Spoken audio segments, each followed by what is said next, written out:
Hi there, you beautiful being. Sunflower here, and welcome to Unfolding Sunny. This is space where we breathe, bloom, and become. Where grief is not something to fix, but it's something to feel. It's something to hold and to hold well. This is where softness is power and healing has many, many, many shapes. Here we'll sit with our stories, the tender ones, the messy ones, and the magical ones. You'll find reflections on loss and life after, moments of ritual, rest, joy, and quiet resistance. Together, we'll explore practices for rooting deeper, rising higher, and living sacredly, even in seasons of uncertainty. Whether you're navigating change, nurturing your spirit, or simply longing for a softer way to be, you're welcome here, just as you are. This is not about being perfect. It's about unfolding.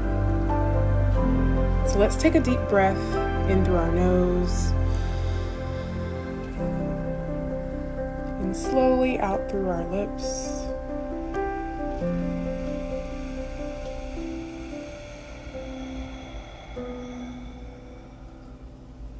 Now, let's begin unfolding together. Welcome to Unfolding Sunny. I will be honest, I did not wake up today knowing that I would be sat here sharing my truth, and I am so grateful to be obedient. All the signs have been telling me it's time to speak your truth, and today it just grounded so clearly that today's creative space truly led me here. So thank you. Thank you for being here. As I share my truth and know that I am sharing my truth for myself. Yes, my truth may resonate with you. It may inspire you. It may prompt you to want to be in community with me, want to connect with me in any way. And I'm affirming that this is for me. I first want to say I have notes written here that keeps me aligned because my tangents can be rabbit holes that go into other rabbit holes and all the things. So if I'm looking down, just know I'm keeping myself aligned to concisely sharing my truth here, no matter how long this video really may be. So for those of you who are new here, welcome to Unfolding Sunny. I am Sunflower, born Tyresha Garrett. And there are many, many unfoldings between now and then. So to catch you up to who I am in this moment, I will bring us back to 2019 with sprinkled in historical information, right? Like, I come from a big family, a very rural country bumpkin family, and I love that for us because, I mean, everyone admits it. Southern hospitality, peaches, love, it just hits different. I will never deny where I come from. Good old Rome, Georgia, if you know, you know. Beautiful siblings, beautiful family. I went to undergraduate school in Savannah, Georgia. I graduated from Armstrong Atlantic State University with an undergraduate degree in psychology, a BA, Bachelor's of Arts in Psychology, a minor in Spanish. And oh, I remember my graduation day. Everyone was so proud. They were so proud, so much so. Standing in my cap and gown, I was asked, what's next? Where are you going to grad school? The pressure was on. And I had an answer. I'm so grateful I had a job lined up in South Georgia. And then I had thoughts about grad school. Sure enough, I completed my master's of social work degree from Kennesaw State University. 4.0, if that matters. Graduated with honors in the Honor Society. Went on to obtain my licensure. So I am a licensed master of social work. And for those who don't know, just to establish my credibility here, because yeah, you unfold with me and I guide you through my journey, through my experience, right? So with a license, master of social work degree and licensure, I am able to do a plethora of things. Most people know social workers through case management, like child protective services, defects. That is case management in social services, very different than social work from a degreed social worker. And there is no shade. I'm just here to provide clarification.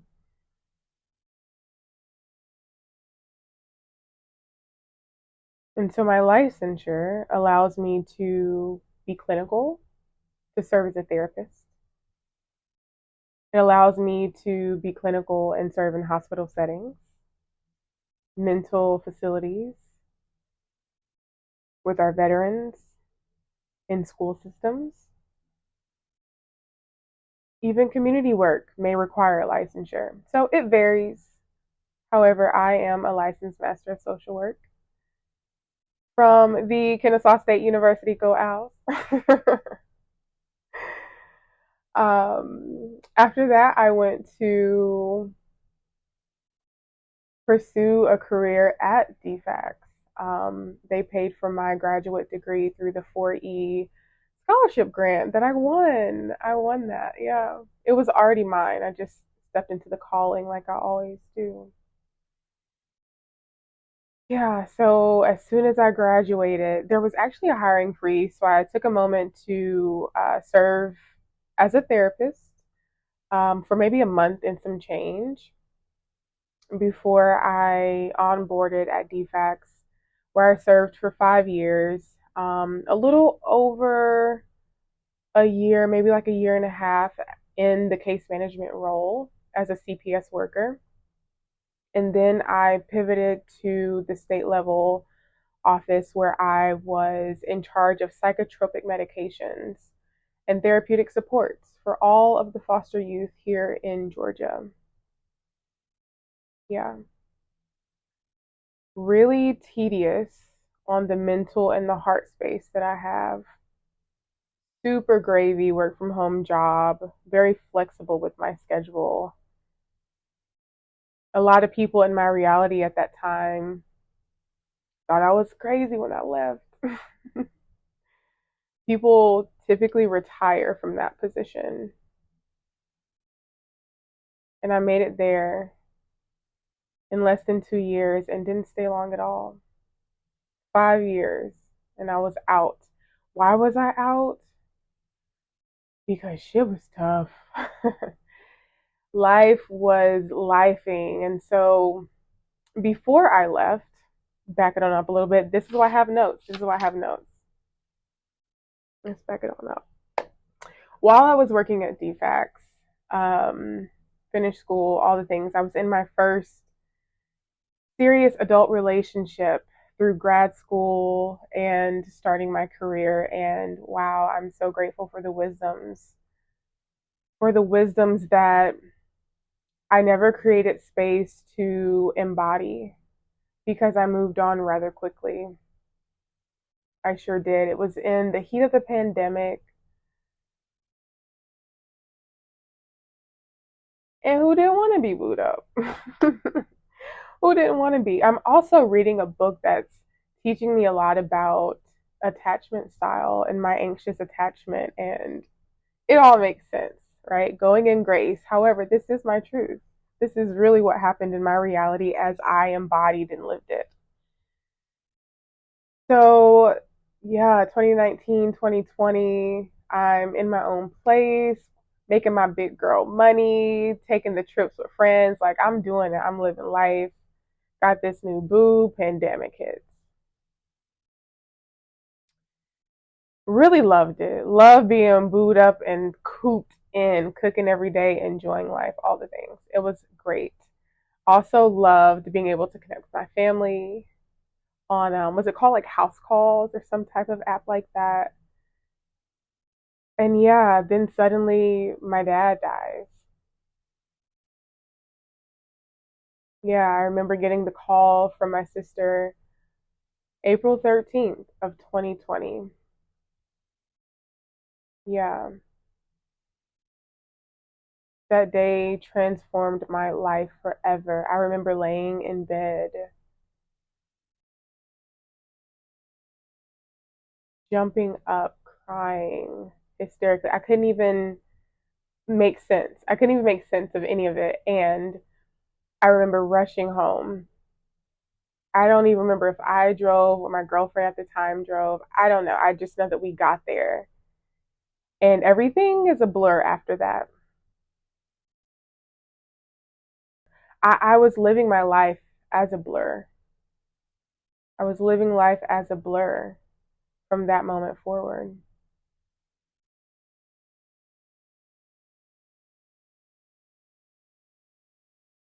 My daddy was my person. He is my person. We'll get into that later.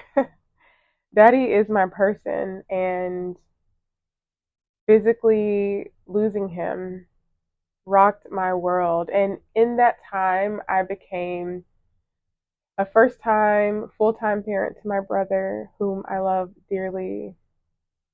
And I wouldn't trade the experience for anything in this world. I wouldn't, because it was so evolutionary to who I am today. Oh, I'm so grateful to say that and to feel that deeply in my body.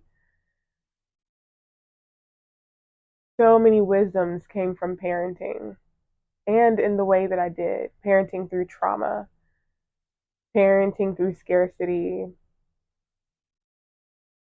parenting through an activated nervous system. I honor the wisdoms, truly. I left my cute little apartment and moved home to think about him and put him first and to make sure that he could acclimate to living with me, being close to my girlfriend. And I remember telling her, like, look, I don't know what this is going to be. So is you down or not? Because he's my child. I have to put him first. And she was down, and I never knew a love. I never knew a love, and that is exactly why and more. I chose to propose to her. November of 2020, she took me to Mexico and I proposed. So beautiful. And so 2020 to 2023, I lived a life crippled by grief. I lived a life where I masked to feel safe, to feel protected, to feel loved, needed, cherished, adored. That gravy job, that work from home job I was telling y'all about, it brought on anxiety every time I logged in, every time I got an email, every time I had to read a case, every time I had to see how many medications a child was on and they're only 7 stuck in the system. Mm. I knew it was about time to go when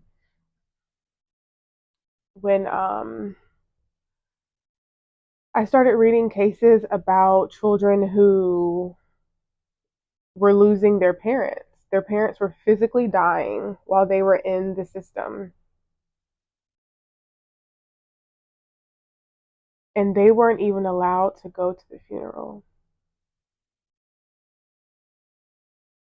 They weren't receiving services for their grief.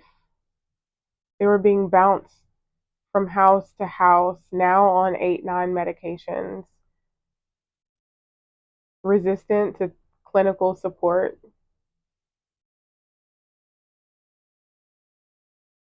All I could see was my brother and what he could be if I didn't save him.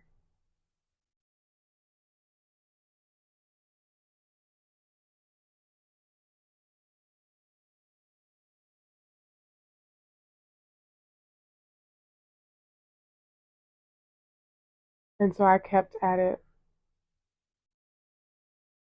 holding on to the job, holding on to the house, holding on to the family, holding on to the masks, holding on to the roles because I was the one to save him, them, those, friends and foes, saving everyone but myself. And then spirituality came into play. When my dad died, I officially left religion as I knew it. I remember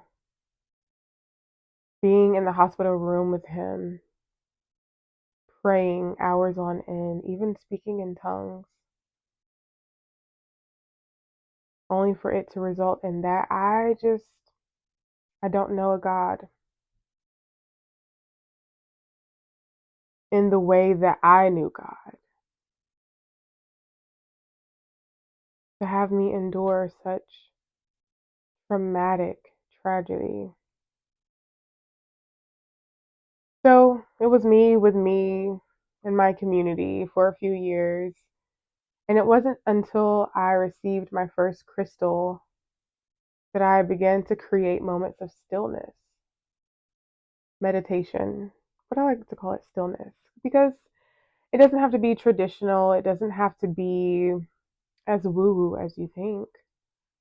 I'm sure there are times where you take stillness when you drive, or in the shower, or when you cook. My choice was with a rock, one that held great power and opened me up to realize, whoa, the living word is still within me. God is within me. Because why is scripture bubbling up? I left that where it was at. And that prompted my journey to be still more often. And through that stillness, I recognized that I created a reality on a pitted foundation. I created a reality based on scarcity,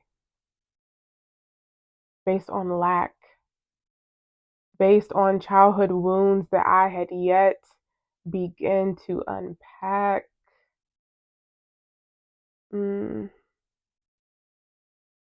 And I wanted higher for myself and those connected to me. I wanted higher for my marriage. I wanted higher for my brother. And so I began to pray. Align me, lead me, guide me, direct me, course correct me to your divine purpose and will. Oh God, Ashe, Aho, Amen. And so it is. And so it has been. Woo! The dismantling started. My brother asked to live with his mom in family therapy one night, and There was another experience of grief.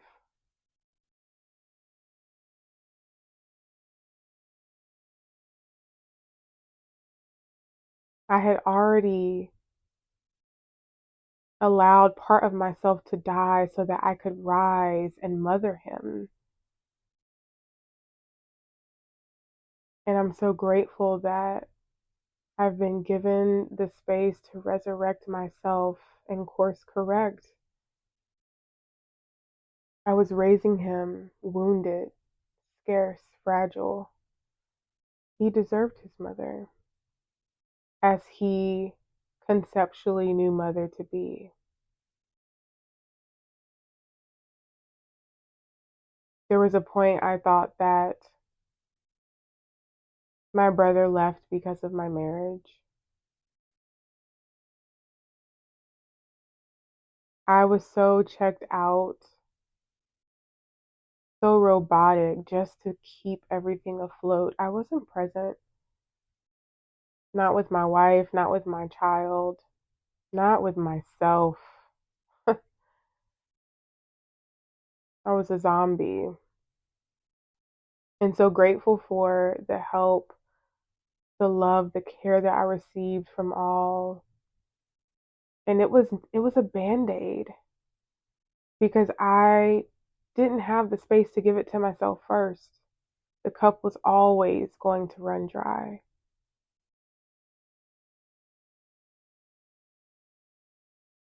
Family violence occurred in my home, and that uncovered childhood wounds.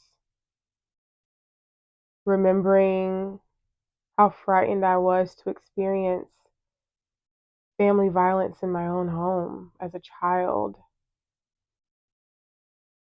witnessing abuse while also jumping in to save those from the abuse.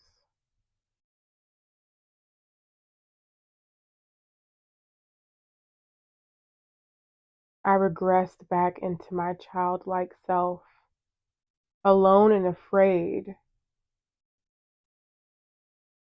conflicted, because that childlike self didn't have her father to run to.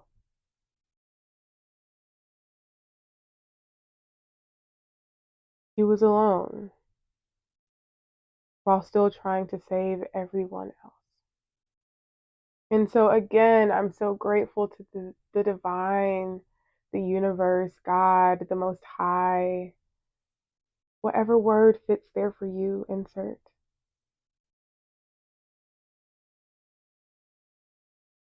I'm so grateful that I prayed and asked for realignment, and it hurt. It comes with emotions. When we shift, so do our waters. So I had to feel it and flow. There were certainly trials, errors, tribulations, yet my brother successfully made it to his mom, dissolving me of legal obligation. What a pain to feel so free.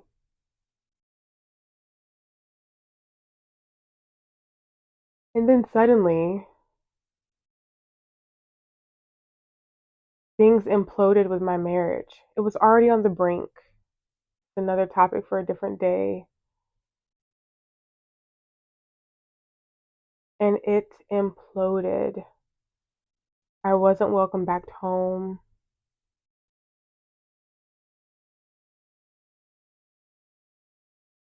I became technically homeless in between getting my brother back to his mother and experiencing significant, severe depression.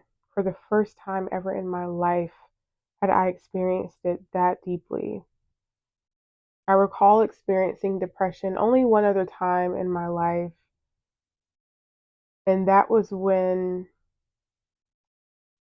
my mom and two of my siblings moved back to Georgia from Seattle, Washington. And so this time when it hit me, I was functioning. I was functioning until I couldn't anymore. So it seemed like I checked out of my marriage, but quite honestly, I was just at the end of the rope. I remember crying in bed one day because it felt easier to leave this earthly realm than to get up and go for a walk, knowing that the walk would help me, would release those endorphins, the dopamine. That felt too hard. I've never experienced passive suicidal ideation ever until that moment. I take that back. I experienced suicidal ideation as a teenager. There was once a time I was forced to move out and go live with my dad. And the conditions weren't even rough at that time. Yet I was so heartbroken at being dismissed, discarded by my mother, that I was counting how many pills to take or if it would really hurt to use a knife.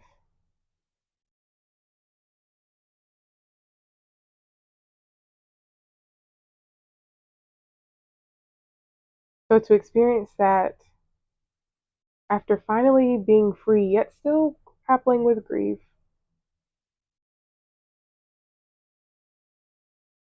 I then began to grapple with more grief, knowing that my marriage was failing. Who wants to be a failure? And so I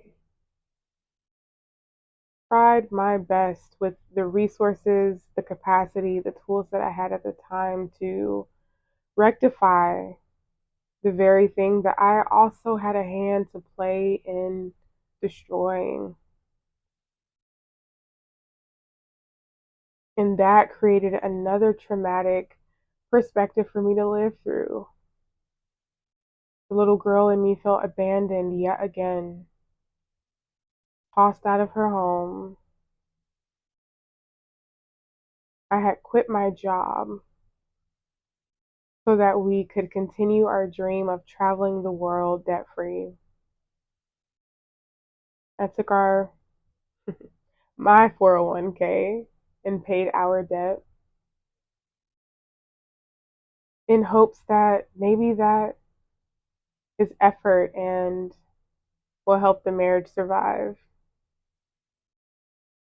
It was a slow and painful dwindle that created many walls that I have been taking the time to undo because I am love and I am worthy of love.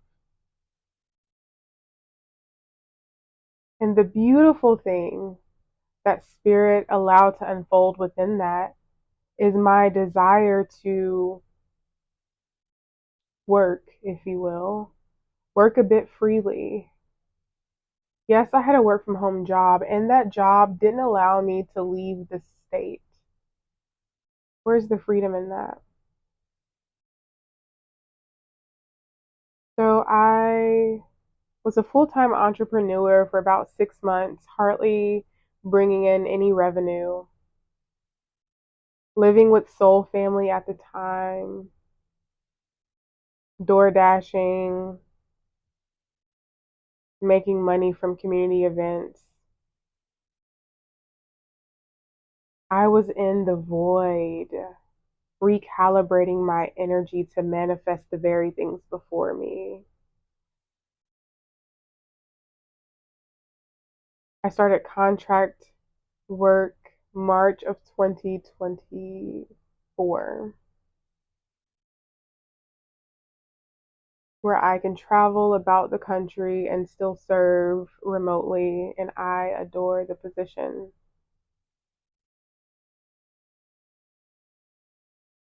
Between there and now, I've lived in 4 or 5 different homes, with family, friends, myself, all working to rebuild my life in alignment in the way that the divine has always orchestrated it.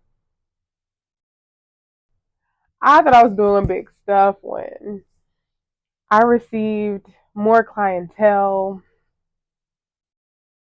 2 other contract positions. I just knew, like, yes, yes, I am building this new foundation, this new reality, brick by brick. I'm doing it. And then I came to the learning point in my journey where I have to like open up and trust people again and let people see me. It's not easy. It's not easy affirming to myself that I am safe and I'm loved. And so it truly has started with my own practices. The very things that I show up and give my clients is because I do it. The breath work, the yoga, the meditation, the mindful movement, the walks, the eating, the taking the shower, creating habits that support you. It goes back to those fundamental practices when you are rebuilding, restructuring a foundation of alignment. When you are working through experiences of anxiety, distrust, even paranoia. And this is the part in my truth that I have yet to say and affirm confidently because one, it sounds woo woo or delulu, and two, there have been people in high places that have never wanted me to speak this truth. I will be so honest with you. Speaking my truth and getting this video out has been a bit challenging today. And I am determined to take up space and affirm my truth anyway. This is my 3rd time recording this. The first time when I began to speak this portion of my truth, it was consumed with hypervigilance, with the need to figure out the moving pieces that I may never know. That's part of the reason why I've been so hesitant to share this, because it may sound outlandish. It may sound like paranoia. It may sound out of this world. Who's going to believe me, right? And this is also very rooted in things that I only recently shared with my family related to some of my childhood wounds. I have never been comfortable sharing so vulnerably and feeling seen and held in safety. And so I know that I have to say this truth, and I'm so grateful that I've been diligent today. And so through this healing journey of trusting my discernment, trusting my inner knowing, of picking my life up as I've deconstructed it to reconstruct a meaningful life, a fulfilling life, a healed evolution of myself.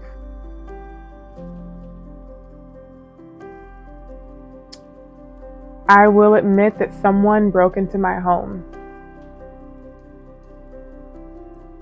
I was staying in a long-term Airbnb, the first space that I've ever had of my own since my divorce. And someone entered my home multiple times. It's only in hindsight that I know this. They came in and moved my toy around, made it look like it was my dog's doing. They came in and moved the recycling around as if my dog Simba got into it, which he never has. They spilled markers out of a bag to make it look like it was my dog, and you could absolutely tell that it wasn't him. The bag was still upright. How could a dog pick up the cup of markers and place it on the floor without tampering with the bag? They ripped up my journal with the scissors that were in the cup, but laid it all out as if it was my dog. There were no bite marks, no saliva stains. It was so frightening to know that someone was entering my home and I had no idea as to who, what, when, where, why, how. Why me? It truly left me in a state of hypervigilance because I'm like, who have I met? Who am I in community with that actually means me harm? There was one point in this experience where I just knew for sure someone was watching me. I am absolutely spiritual, so signs and synchronicities mean everything to me, and I listen to all of them. And a lot of my conversations were just aligning too coincidentally with the very things that were happening in my life. For example, I was eating Twizzlers and someone named Twizzlers within minutes of me throwing them across the room, or mentioned my self-pleasure days before my toy was misplaced. At one point, I felt like people were listening or watching me, maybe even from my laptop or my phone. I thought there were cameras in my house or microphones placed, and I have never experienced that, so who would I tell? How would I show up and say that? Hey, someone's watching me. And truth be told, let me not hold you, I did. I called the police twice. There was not enough evidence. There wasn't any signs of breaking and entering that warranted anything further. They wouldn't even come do a wellness check. Can you imagine being a single Black woman without a sense of protection in this world? I was furious, fearful, really pissed off, because who's playing with me? But damn, you're entering my home, disturbing not only my peace, but my dog. I can't imagine how he felt with someone entering our home without me present. I lived in such a state of hypervigilance that I began to question everything and everyone in my reality. The distrust was real because I did not trust within myself. And this is a learning moment in my evolution. To never abandon myself, never abandon my discernment. I've always been so keen to what I sense and discern, and there was one part in my journey where I began to believe that my spiritual gifts were not right, were mental illness, were invalidated. And because I was working so hard to save and salvage those connections, I was like, yeah, maybe I've got it wrong. I abandoned my discernment, my trust in myself, and that is why I never knew that they were entering my home the first time. And they wanted it to be so clear that they did. I mean, to rip a journal with the scissors right there that you left on the floor. And then they left the evidence and came back to retrieve it, disrupting my entire peace. This is my truth. And I'm saying it to affirm that it is my truth and my lived experience. It doesn't matter who believes me. It is my truth. It is my lived experience. And I'm so grateful to be connected with my discernment. In scientific terms, to be connected with my nervous system enough to know what feels regulated and what doesn't. When we come into contact with certain energies, those energies signal to us. We pick up on it. And I trust myself to know who is in alignment with me and who is not. And it has taken a lot of undoing, a lot of shifting, a lot of solitude to be with myself, to even know what feels like a yes to my nervous system, what feels like a no. And so I'm here to affirm that I am safe in my community, in this beautiful home. I am safe within my body. And yeah, someone was breaking into my house. So wild. Because who would have known that I live there? It's a long-term Airbnb.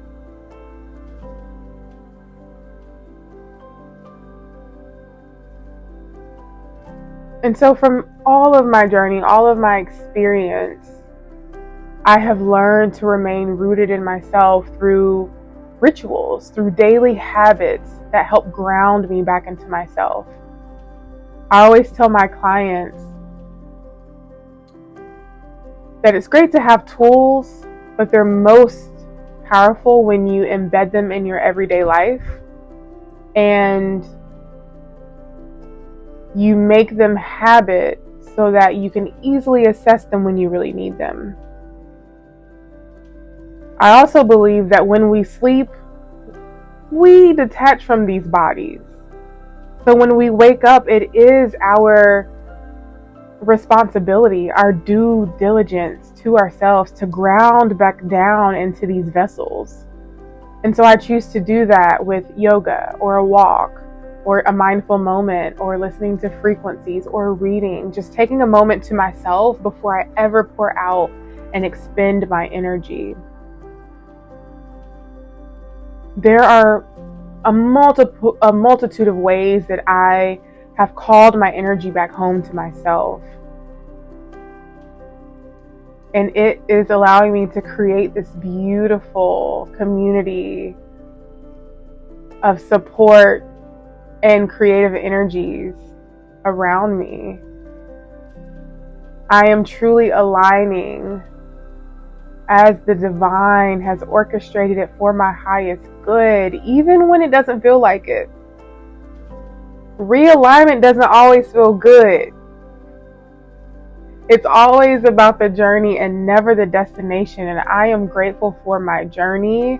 I am grateful for the lows. I am grateful for the depths of my shadows where I've sat and I've sifted through them to understand the things that I am to heal, that I am to release and let go for the sake of my lineage, for the sake of healing my bloodline. I've engaged in binge eating. I've engaged in people pleasing. I've engaged in unhealthy physical health habits. Dysregulated emotionally. As a therapist, I wasn't using the tools that I was giving to my clients until I learned and really needed them. Experiencing grief and depression and anxiety. Looking for external validation, grappling at a reality that was crumbling, that I asked to crumble in the name of divine alignment. And so even as all of that has transpired in my life, even as I have been fearful in my own home, even as I traversed community where there have been people who speak ill against me, who are committed to misunderstanding me, still I rise.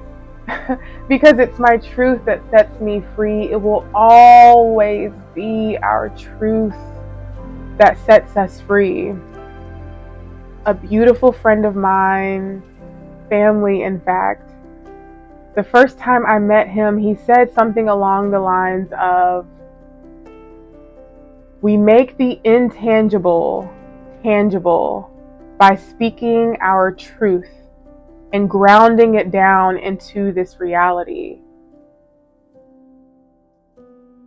It's through that action that we close the loop." We close the loop. And I met him about a year ago, almost. He said these words the very day I met him, and here I am now embodying that energy of closing the loop by affirming my truth. I am so grateful for you, King. I'm so grateful for your wisdom, because my truth is setting me free. This isn't a cry for external validation. This is a moment of grounded presence to shine my light, to guide those who resonate with my path. Because truth be told, divorce, dependence, death, and destruction are all things that we have to live, to experience, to have the wisdom on the other side. A textbook can't give you that. And this is why I know that my journey is my gift to this earth. My light is meant to guide my path forward and to illuminate the paths of others. I am here as a guide. And if you have stayed this long, thank you for witnessing my truth. I truly hope something has resonated with you, where you are offered space to be seen and held in your truth. Feel free to leave a comment. Allow me to see you and witness you in your truth. Let me know what resonates. If you have questions and want more private space with me, book a 15-minute consultation. The links are in my profile. If you're like, I aligned, you said too many things that align, I need you now, please sign up for mentorship. In the becoming, we're all unfolding together. I'm here to support you. I'm here to help guide you back to yourself of remembrance, of reclamation. We're all worthy. And it starts with speaking our truth. It really does. I feel so grateful for this moment in time, for my tenacity to show up. I'm so grateful for my community that holds me down and encourages me to show up. Thank y'all. I love you down. And I'm so grateful for those who feel aligned now and are ready to come into community. There's always space for you. This feels so good to affirm. So good to put out. And I always love to affirm myself and to affirm the spaces that I am in. And so for the third time today, I will affirm this. So please feel free to repeat after me. I love myself. I trust myself. And I honor my journey.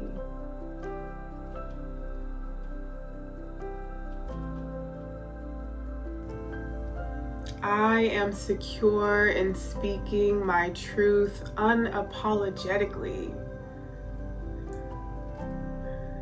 And I am worthy of the abundance that overflows as a result. I love myself. I trust myself. And I honor my journey.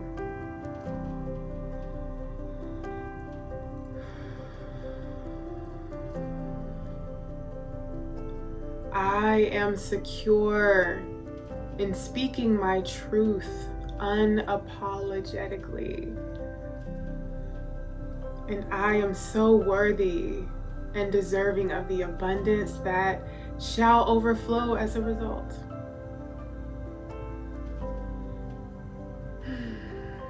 for this final time, let's really affirm it like we mean it. I love myself. I trust myself and I honor this journey of mine.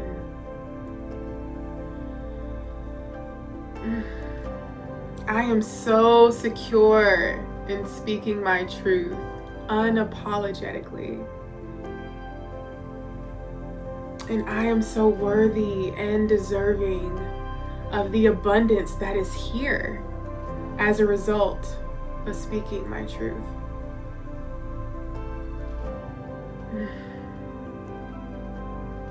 Ashe, Aho, Amen, and so it is.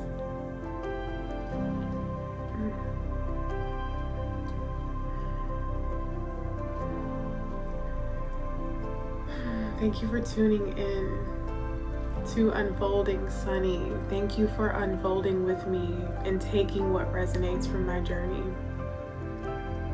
I look forward to unfolding with you next time or meeting you for one-on-one time with me. Take care, be well, and affirm your truth as you walk confidently in this space. I love you. Peace.